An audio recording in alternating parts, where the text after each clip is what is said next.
Good afternoon, everybody. Thank you for coming. It gives me great pleasure to introduce Pablo Almaraz, who's our speaker today. We've known each other for a long time, and he's a fantastic scientist. In fact, his first papers before he finished his degree were about white-headed duck, one in Ecology Letters and one in Journal of Animal Ecology. So we have interest in ducks in common.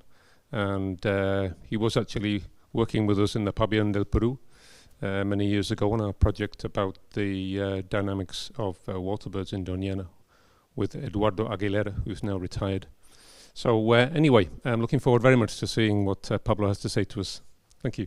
We published, Andy and I published a few months ago. And I come from the ICMAN, Instituto de Ciencia Marina Andalucía.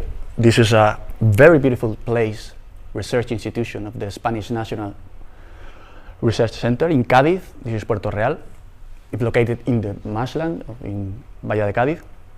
And we are turning 70 this year. So this is one of the oldest research centers in Spain, much older than Doñana. So it's a wonderful place to do research. You can see osprey nest and glossy ibis. We have parasitic endemic plants, and it's a wonderful place to do science. This is the University of Cádiz. So we also work in that center. We work, one of the places that we do fully work is Doñana. And I bring these pictures just to demonstrate two things. First is that I also do field work. And even though I am a theoretician, it seems. And this is a project that we carried in 2017, in which we were trying to measure whether the Marisma de Doñana operate as a source or as a sink of carbon. It seems to be a sink. And the second reason why I bring these pictures is that it was a very, very good years in terms of rainfall. This is Doñana as its spender, several places of Doñana. In fact, the first field trip was in March 2017. This is Lucio del Membrillo, full of water. And 3 months after, completely dry out. So this is one of the things that I want to speak about in this talk. These are the satellite images from Sentinel, nearly in the same day. A few months of difference, completely dry out, the marshland. This is normal in Doñana. This is the same month in 2 years. And even within the same month, we call this is the month of 2025. This is shortwave infrared pictures from Sentinel. Remember that large rainfall that we have in March. So things can change very rapidly in this environment. All the people here know that to all of those that are not accustomed to what is Doñana, this is very impressive. This is a picture of a full annual cycle. You can now follow very easily through Copernicus program. So the first message is that we live in an environment with a lot of fluctuations at all time scales. This is not usual in other latitudes, but here is very usual in Doñana. In fact, this is a picture of the rainfall in Palacio Doñana, monthly from 1978 to 2013. This is the flooding extension, measured through satellite Landsat images, and this is the wavelet the wavelength analysis of rainfall. So it's very easy to see that these red areas with a lot of power is located at 12 months. Obviously, that's the seasonal cycle. There are few sub-seasonal cycles and large multi-annual cycles, but there is something much more interesting, and this is what sparked many years ago that Andy and I began to talk about this. There's a so-called hiatus. Not only these early years of the 90s were producing very few rainfall, the fact is that seasonality completely broke down. So something happened here. Very low rainfall, subsequently flooding, and no structure. So I'm going to tell this story as a sort of a detective story, because this is really as it evolved from the beginning. We're trying to build pieces of evidence from different areas, build a picture, and I'm going to build this as a sort of a recipe for a catastrophe. So there's a first ingredient, that there is a transient, but pretty enduring. So they were 4 or 5 years in a row, and a transient shift in environmental conditions. A complete dryout with loss in the structure of the precipitation. And as Andy already said, I was here working many years ago in this first project led by Eduardo Aguilera, in which we tried to reconstruct the fluctuations of the winter waterfall in Doñana with 3 decades, the aerial censuses. And one of the papers that came out from this project, we published this in 2012,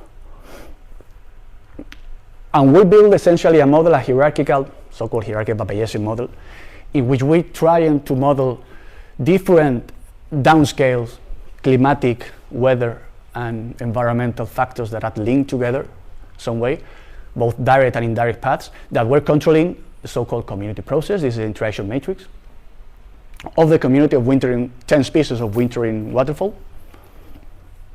And we separate the effect of observation error from environmental variability, and so on. This is a hierarchical approach.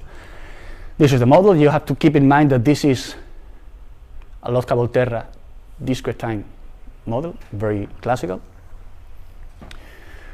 This is the original picture of the paper. I show this because there was a time when you have to pay quite a lot to publish color figures. So this was black and white. And again, we already observed many years ago that after this hiatus, some species, you may see here, perhaps not very good, that decrease in density. Some of them recovered, others did not recover. And in fact, this is a proportion of population variance in this so-called Losca Volterra Bayesian model.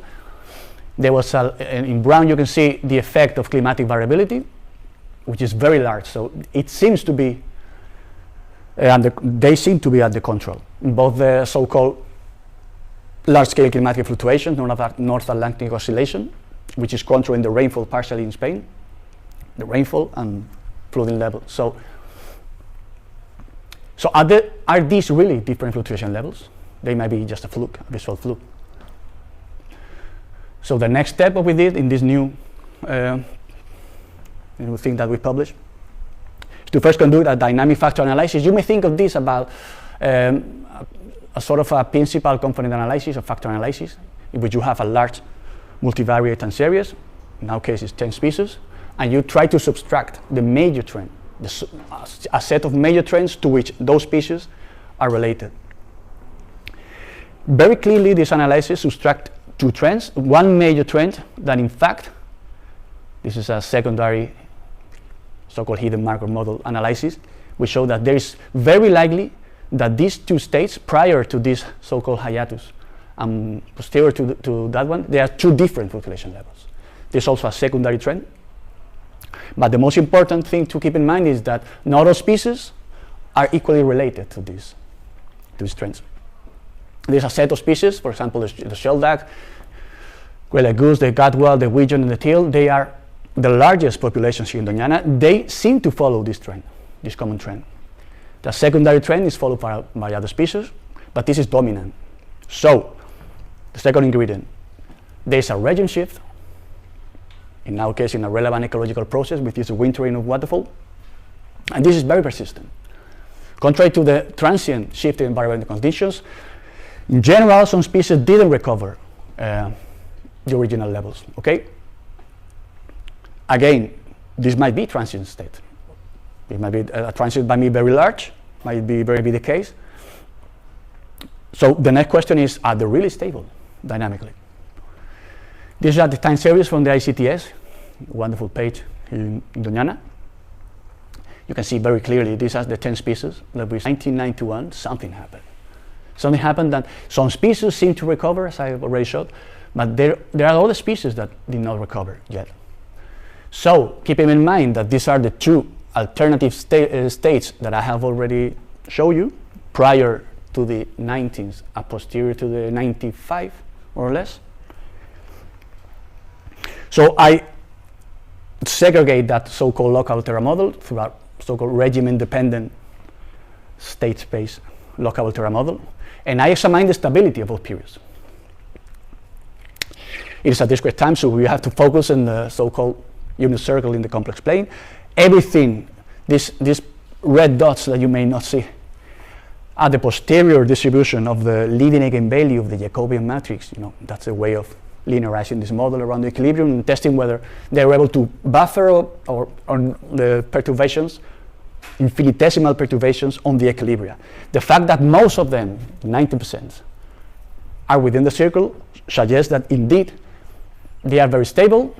The same happens even larger, the stability of the second periods. That's the probability that this community modeled in that way is stable. They are stable in both states. So this is the third ingredient. You have a transient Van shift, a persistent regime shift following that shift in the environment of the wintering community, and these regime shifts are to be stable states from a dynamical point of view. So what triggered the shift environment? You may recall this is all correlative, maybe. But what triggered this hiatus? This seemed to be something very solid. So it was something that was just because it was happening in Doñana, it was happening in other places of Europe, of the world, perhaps. So to all of you old enough here, you may recall that the early 90s was a very, very harsh period. We had 4 or 5 years in a row with a very persistent drought in all the Mediterranean area. These are some news from that epoch. Sevilla was a very, very affected place. These are a group of elderly women praying for rain to come in Bilbao. So it seemed to be general. In fact, this is a reanalysis, the 20th century reanalysis of the NOAA. You can see here in the upper row the air temperature anomaly, and the lower row the precipitation rate anomaly. These are the months from September to April, more or less autumn and winter, during this hiatus, 1992 to 1995, and this during the rest of the year. So the image is very clear. In Southern Europe, winters became particularly cold and particularly dry, which is the opposite pattern to this place. So this is exactly the opposite of the environment that waterfowl expect when they come here. Waterfowl from Doñana came from this place, so during these years, the good conditions were in their breeding headquarters, not in the winter headquarters. So this seems to be general, and in fact, at the same time, to the old ones in this place, you may recall this famous Luzon island of the Philippines. There is one of the biggest volcanoes, tropical volcanoes that exist in the world. It is the Pinatubo volcano, and in June 1991 it exploded. There were virtually no casualties and no human casualties because there was a lot of warning. But this is the largest, the more massive explosion in the 20th century. This is the amount of ashes that it liberated in the stratosphere, 20 megatons of sulfur injected during months at 20 kilometers of height. It was a colossal explosion, more than cataclysmic. So it was a really huge explosion. And there is very good evidence from the climatology and geological record that in fact this so-called hiatus was caused by the Pinatubo. It caused 4 or 5 years in a row of a transient cooling of the atmosphere. There's a hiatus in the so-called record of global change in temperatures. It was transient, but it was very strong. What I did is to collect a way to measure this volcanicity, and usually climatologists use the so-called optical depth, the stratospheric aerosol optical depth obtained through satellites. And this is the time series. There was a 1982 a volcanic explosion in Mexico, in Chichón, several in 2 latitudes, in north and in the mid latitudes. And what I did is to gather the time series in Doñana that I showed at the beginning and segregate between volcanic and non-volcanic years. And it's very clear that during volcanic years, in these years, temperature was very cold, relatively cold. rainfall was at the same time very cold and flooding was low. So this confirms what geologists already know. So now comes the question. We said that many years ago that there is a relationship between flooding and the time series of wintering waterfall. We already showed that. So what about the effect of flooding on this major dynamic trend? There should be a relationship. So this is exactly the relationship. You see here, this community trend regress on flooding during wintering, and you see something like this. They fluctuate in the upper regime here.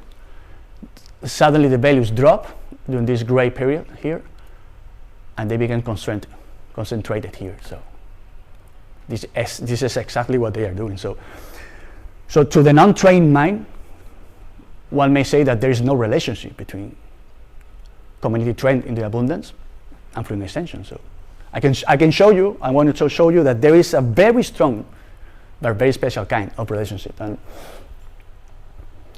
so now it comes one of the biggest problems when working with complex. I don't like saying complex, with complex systems, which is the problem of non-linearity. That's the hard problem of complex system, because there is one way of being linear. But what sort of non-linearity is here? They are infinitely linear. So this is called the curse of non-linearity. I built this figure where you see a linear relationship, and I have dropped randomly a lot of non-linear. We can go out to infinity.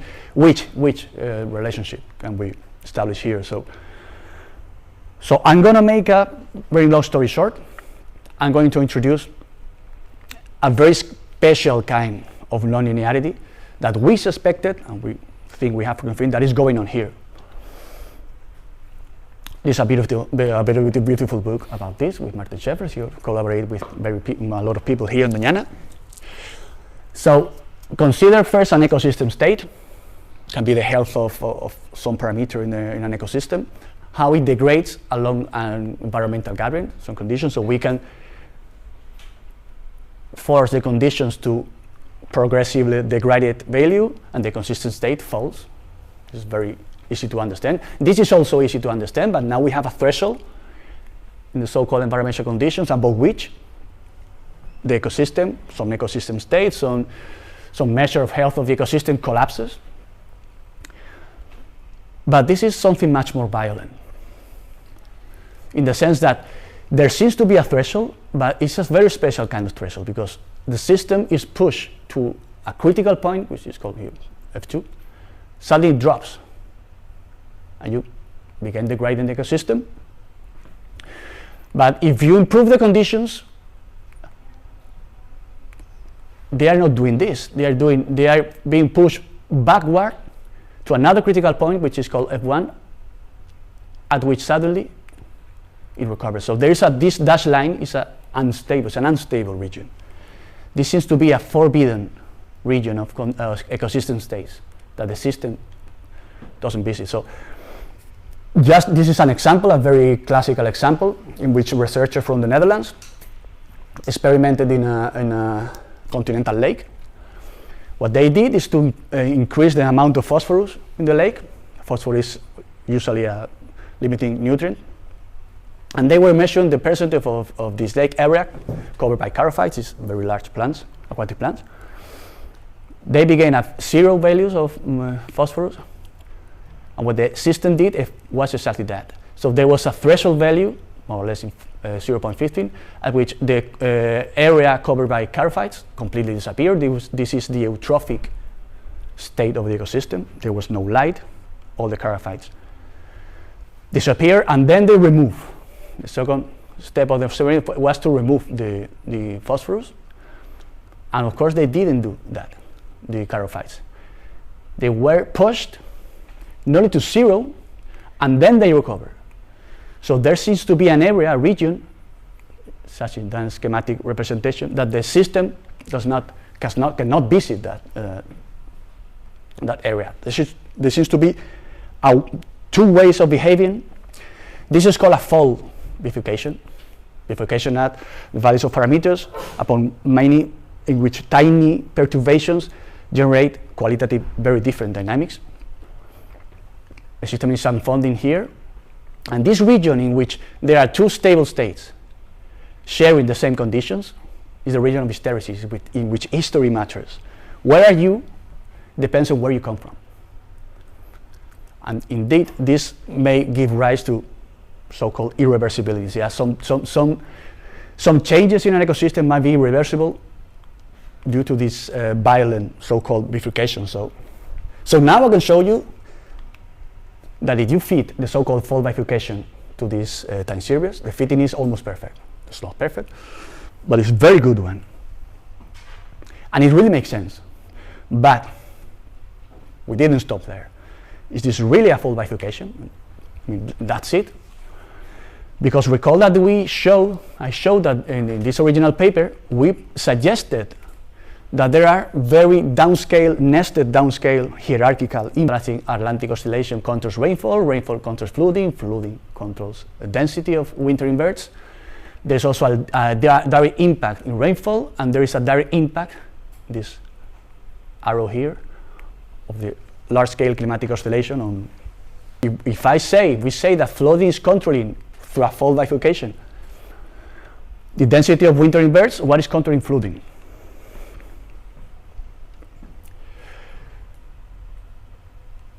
So now I'm going to additionality of the so-called fold bifurcation.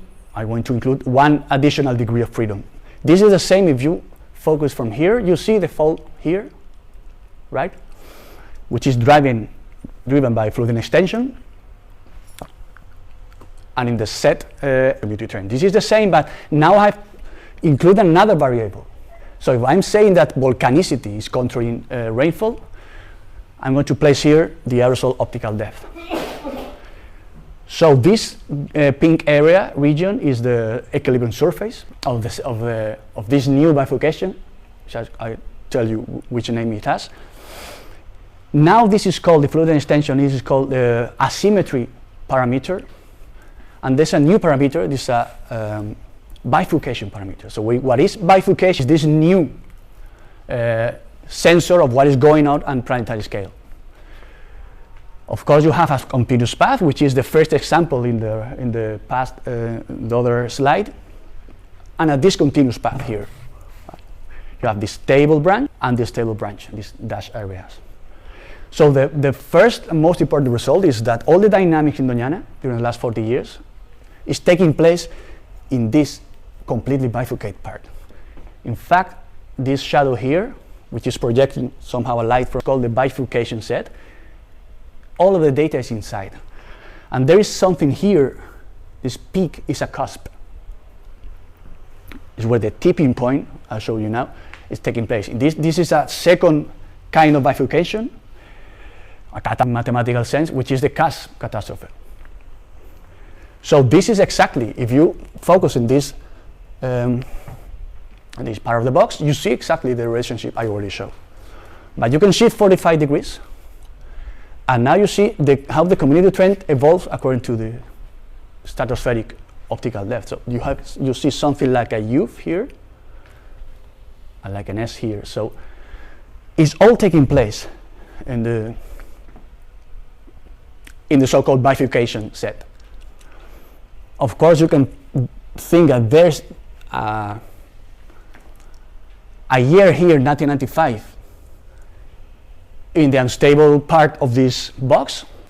This is, for example, the days flooded in 1995 from data from the last EBD lab, in which we have dry and cold conditions. This is the so-called disrupt climate, the climate that is really unstable. And now the lower branch, lower part here, you have in 1996, this year, it was already below the branch. We have the opposite, wet and warm conditions. This is the so-called normal climate.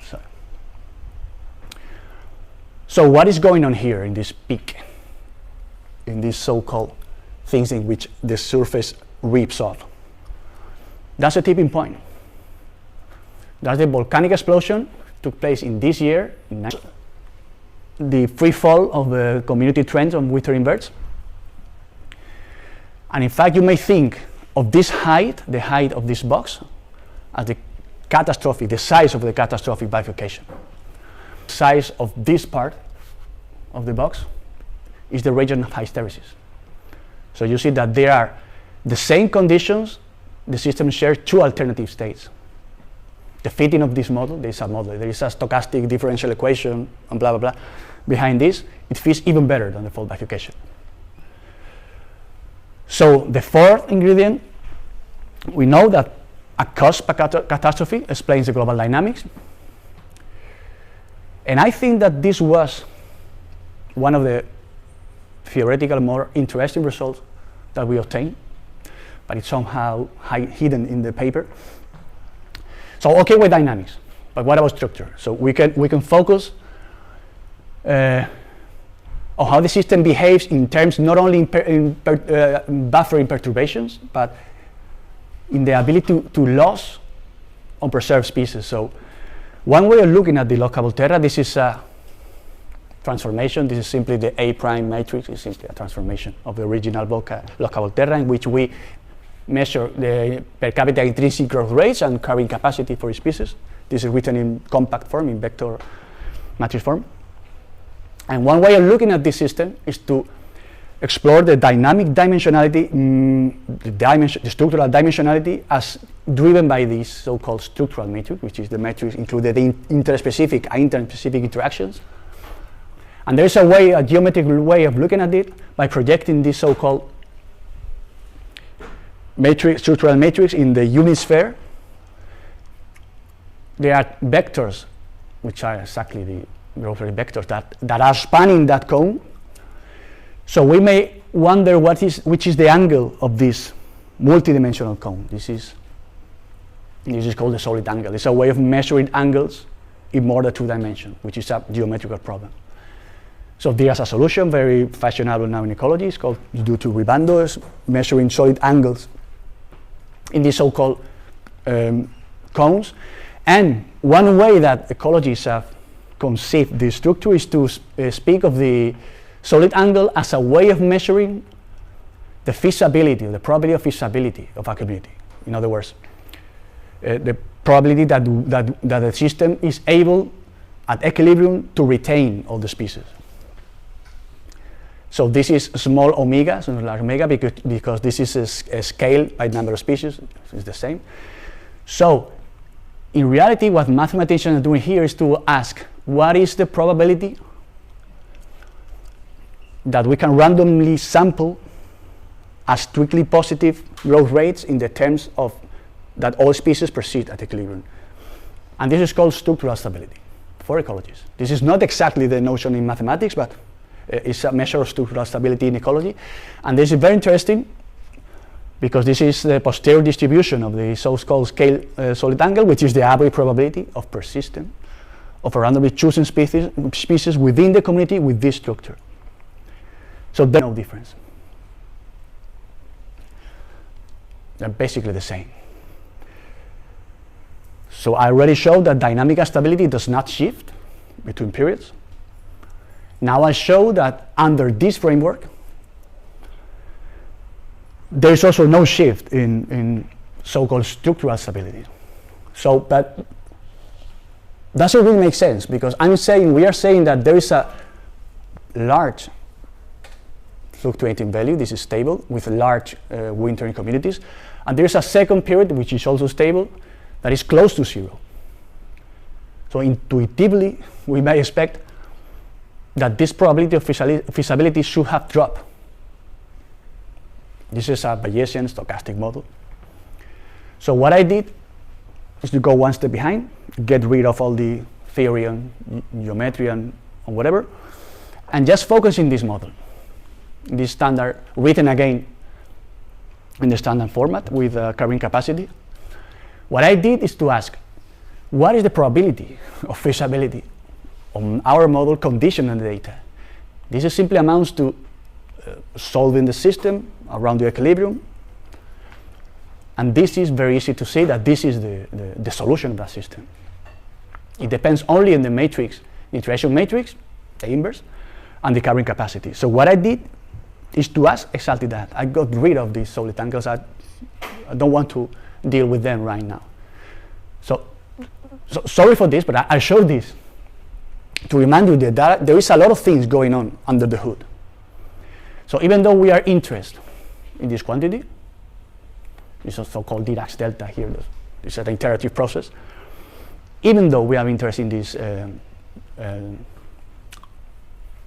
part of this highly multidimensional integral, what I'm asking now is what is the probability that this equilibrium vector conditioned on all the latent state, missing data, parameters, stochastic and process noise, what is the probability that it is larger than 0? And this is proportional. This is not complete, right?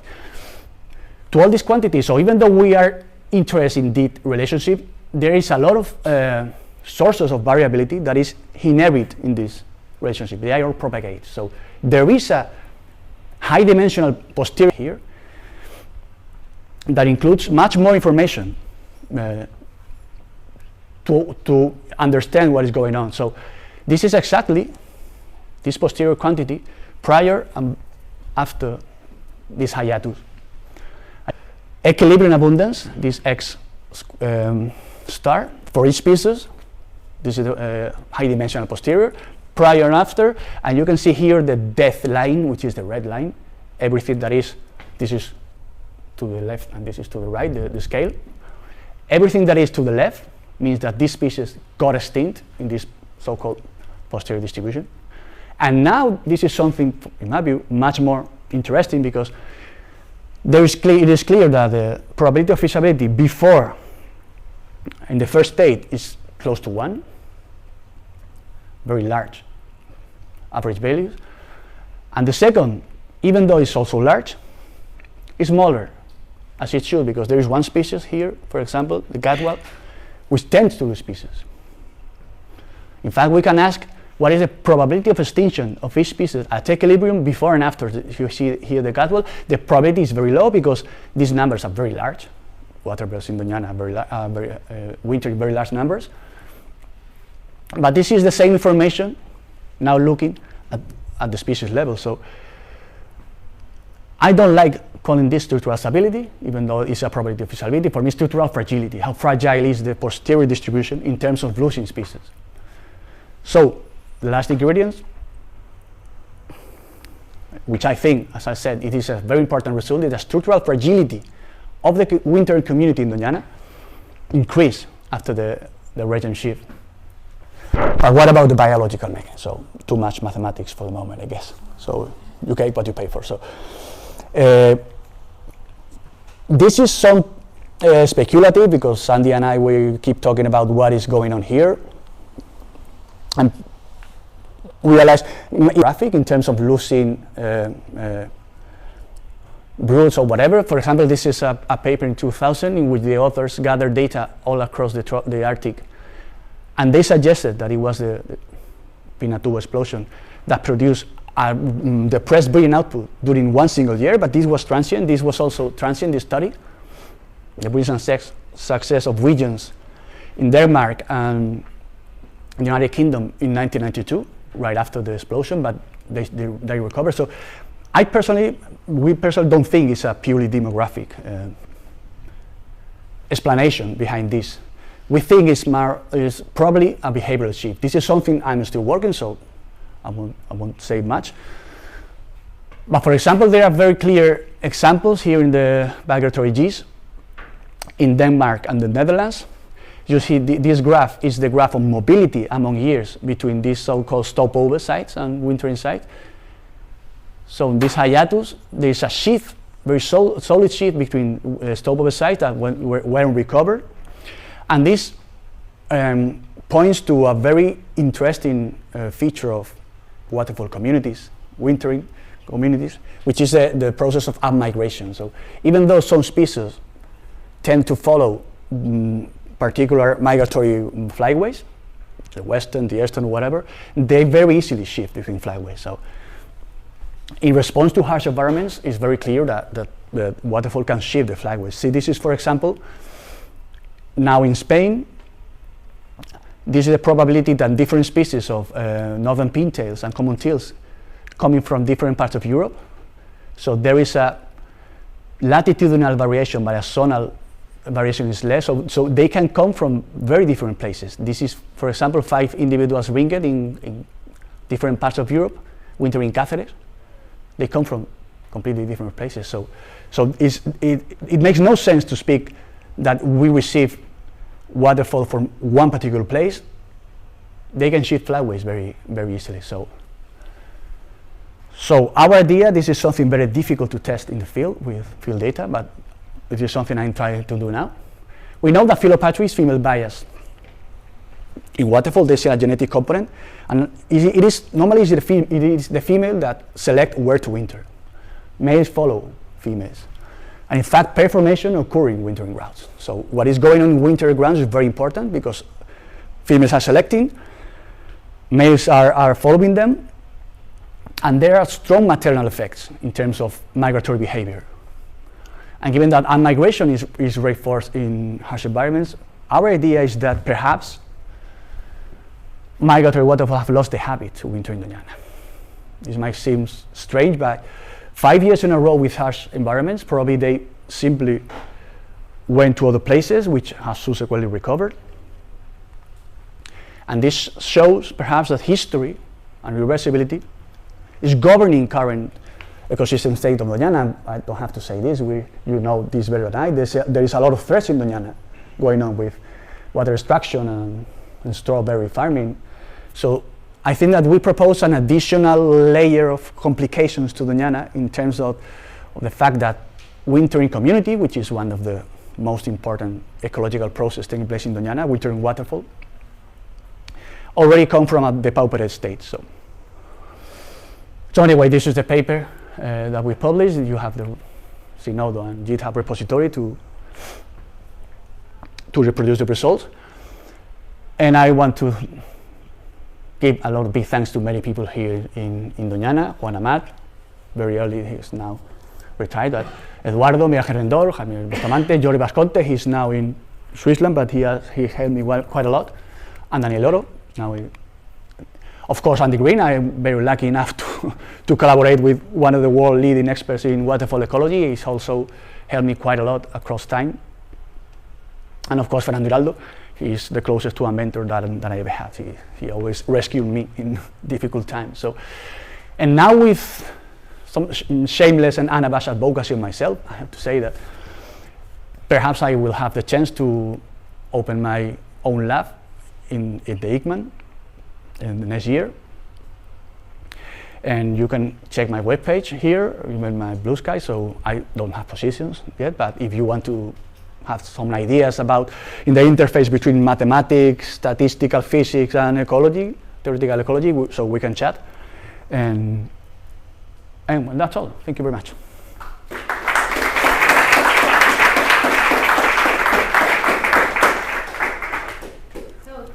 Much, Pablo, for this interesting talk, and it's very interdisciplinary between mathematics and ecology. So I'm sure that there will be some questions for any question in the audience. Yeah.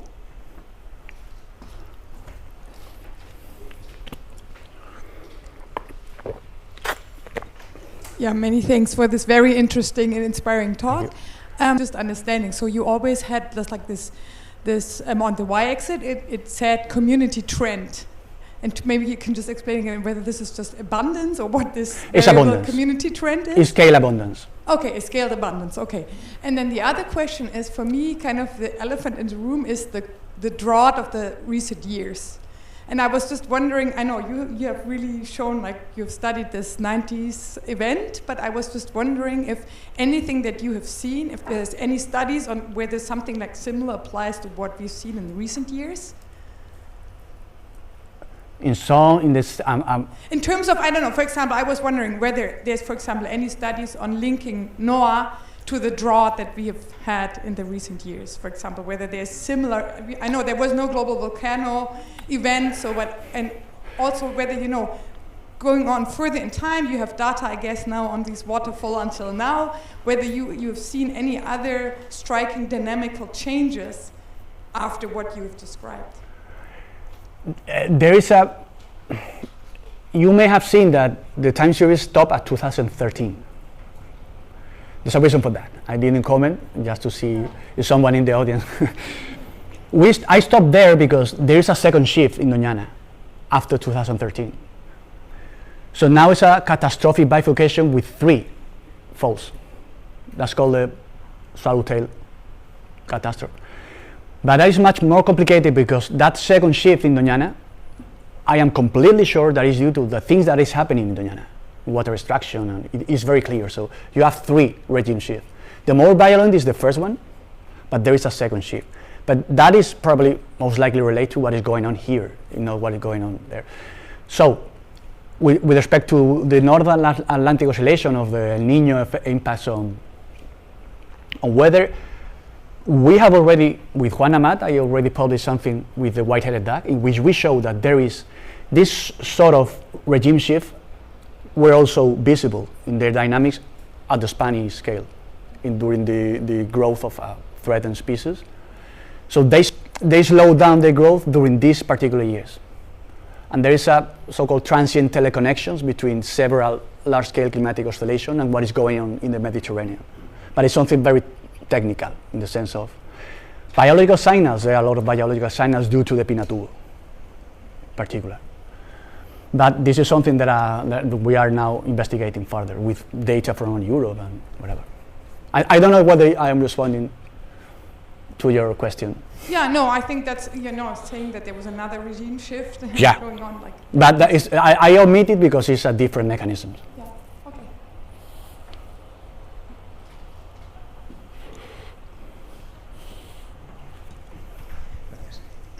Thank you, Pablo. Nice to see you around again.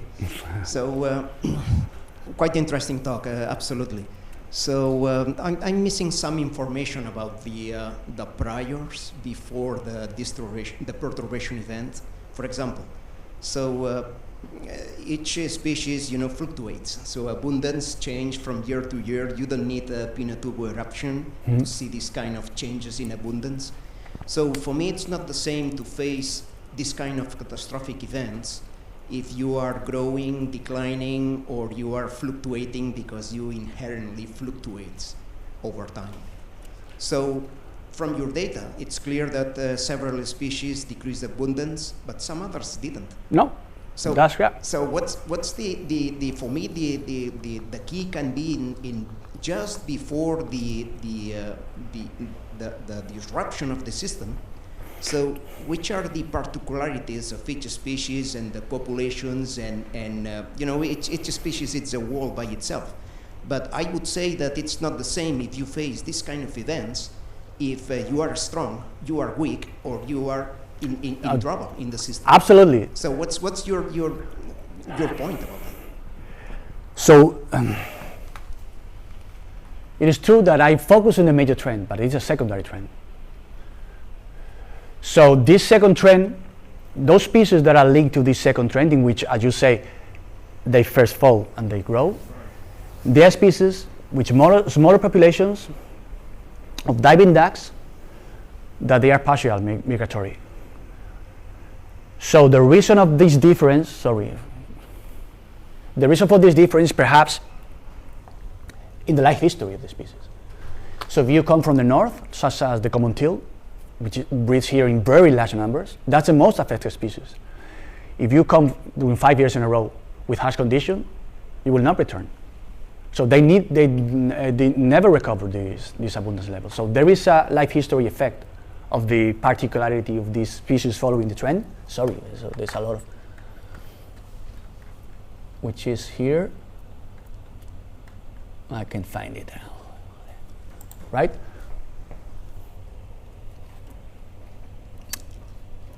Not being able to show this. Aquí está, bueno, no sé, pero. Right, so, yes, you have one major trend and a secondary trend. So these species, such perhaps the mallard doesn't relate to any trend. It is interesting because the mallard is everywhere.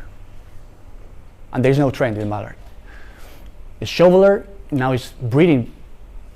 I haven't seen, this year is the year with largest number of shovelers breeding, got such amount of shoveler breeding. I don't know why, Andy, but that's absolutely amazing. Thousands of shovelers breeding, so It doesn't make sense. So there is something going on which is related to the life history. That is something that we are now investigating, to dwell further into these particularities. But the point that I focus just in this trend is that these species, the teal, the widgeon, the gadwall, the goose, they are the species with largest populations wintering here. So that is why they are dominating the trend. But there's a lot of nuance there. Yes, you're right. But I also want to show this figure that I have, because they are very coordinated, so-called coordinate shifts. This is the posterior bivariate plot of carrying capacity in per capita growth rates. And this arrow indicates the direction of shift and the magnitude of shift of each species before wind to after. So most species shift in this direction. They are depressing per capita growth rates and depressing carrying capacities. But some of the shoveler, they are doing the opposite somehow. So there is a lot of variability among species. Pintail shoveler. Pintail as well. Pintail and shoveler, they behave the same way. So there is a lot of things going on here that we haven't yet explored. And there is something that we want to do now. I don't know, well, I mean. I have another question, if I may. So there's something. Maybe, yes. Yeah. We have time. Yeah, sure. So one question from the chat. Jennifer Leonard asked about do you think this model can apply to other non-migratory taxa as well? The catastrophe model, the lockable terra. I guess. Well, I mean, this. No, I think I understand. Of course, the lockable terra model, you can apply it to everything. It's a purely phenomenological model, but the catastrophe model is also, that is something I am a bit uncomfortable with. It's also a very phenomenological model. So it is built on a theory that it was devised for so-called bifurcations in the development of cells, for example. There was a rupture of symmetry. And somehow people ask, can we build a statistical model to fit this to data? So there is a sort of a trick. There is a statistical model, which is a stochastic differential equation. And the fact that it's phenomenological means that you can apply it to whatever you want. It depends on you to justify why you are doing so and to find the particular mechanism behind this violent bifurcation. So that is why I say that there is a lot of speculation, I agree, with what is going on from the biological part, because the mathematical part is very clear. But what about biology? What is explaining these violent bifurcations in the case of Doñana? So we think that the idea is more or less like that, but in other systems it would be completely different. Depends on the particular system. So it's something that is, this has been used in fisheries research. For example, in the collapse of some fisheries in the north of the Atlantic coast, some people are already modeling the fish in those stocks using catastrophe theory, in particular the cost catastrophe. And fishing effort, and they build a very beautiful model, which is very similar to what I did. Okay, thank you. There was another question over there. Okay. No, it's a very interesting one. I was wondering to what extent things like climate change and land use change, that we could say also global change, are adding into this. For example, in creating new opportunities that new habitats in some places where this scenario makes it a faster shift to a different wintering area, because perhaps if there was not this catastrophic shift, it would have taken longer for the birds to change wintering areas. Do you have explored that thing or? That is what we are trying to do with data from the wintering scheme that samples the wintering population of Europe. But there is a lot of heterogeneity in the quality of the data, so it's difficult to read that signals to that level of accuracy. So we know very well Doñana, we know what is going on in the aerial census, in the methodological part. But in fact, it is interesting that this idea of catastrophic bifurcation, For example, the fact that the Sahel is now a desert is something, it's not very obvious. It was something like a very big wetland that became a desert in a few years, 10,000 years ago. And the explanation seems to be that there is an interaction between several variables which rate of change is very different. That is what is called stiff system. So when you have two variables interacting that have a very, very different rates of change, sometimes there are catastrophic bifurcation. There is an explanation there. So if in this context climate change continue to operate, which is the prediction, so you can enter unknown territories in terms of catastrophic shifts. So this is just a view of not only in Doñana but in other places. So this is called the ecology of surprises. So the surprise is the distance between what you expect and what you observe. This is a geometric distance, surprise. So if the distance is very large, the surprise is very large.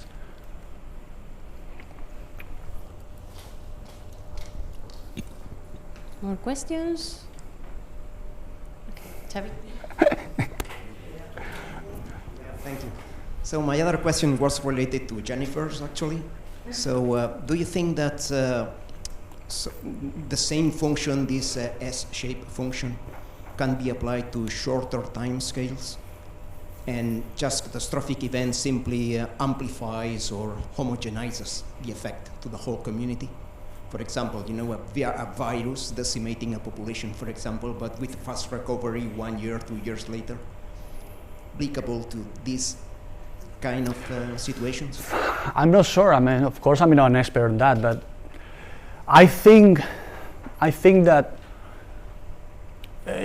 there is a problem when working with so-called. They did was a problem in the 90s and the 80s when many people abused of these theories, mainly in economics and psychology and warfare, and the people try to explain aggressiveness in terms of catastrophic. So there's a very nice paper that is called "Is it time to throw the baby with the bathwater?" About can we get rid of all the catastrophic theory or keep some interesting mathematical part that would aid us in understanding natural system. I think that you don't have to throw everything, but you have to be cautious because they are pretty phenomenological. So the fitting is very good. The square of this surface is 0.98. So it's okay, it's a fitting, but what is behind that? What is the biology behind that? And that is something that is not easy to explain. So I don't know in epidemiology, perhaps yes. There are very interesting things going on in epidemiology, so delayed bifurcation. So what about catastrophe? I don't know. I know that a lot of people in the 90s work a lot with catastrophe theory applying to a lot of disciplines, and suddenly it stopped. Because, it's something very wow, so cool this, but what about the biology behind that? So it's not easy to explain this in terms of mechanistic functioning. And in fact, there are 11 kind of catastrophes. I have shown 2, which is the fold and the cusp, but there are many other catastrophes. Nobody has ever worked with that. So because there are no statistical models specifically designed to fit that catastrophe to data. And that would be interesting. That's an open area of research to link in this so-called catastrophe theory. I mean, catastrophe is a mathematical term, so it's a very loaded work.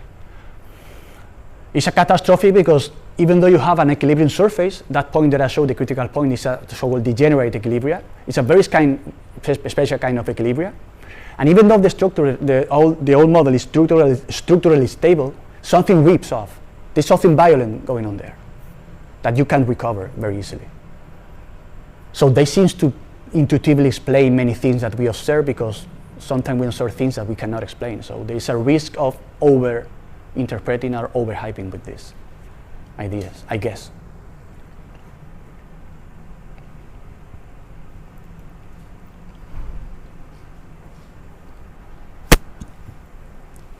Okay, so one last question. No? Okay, so thank you, Pablo, for this interesting talk, and thank you everybody for coming. Just to let you know, as you probably saw in the announcement, this was the last seminar of this season. So the next seminars will start on September onwards. I would like to thank you for being so proactive, because we had in this season many talks and many speakers that we were not able to cover all of them. So as you have seen, there has been some extra seminars, some weeks. So this has been wonderful for us. We would like this to continue, so please continue being proactive on this, because if you don't participate, this doesn't work, okay? So thank you very much, and also I would like to please give them an applause to the Outreach team, because we have been working with them, and they do an invisible work sometimes, but they do an amazing work. So please, an applause to them.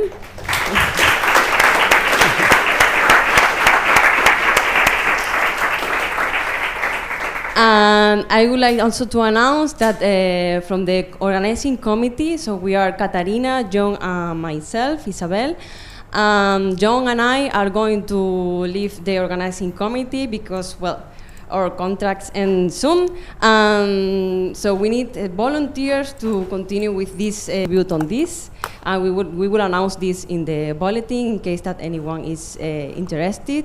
This is a great contribution to the scientific communities, and you can learn other kind of skills that you don't learn while doing other ways of doing science, like writing papers and so on, other kinds of skills.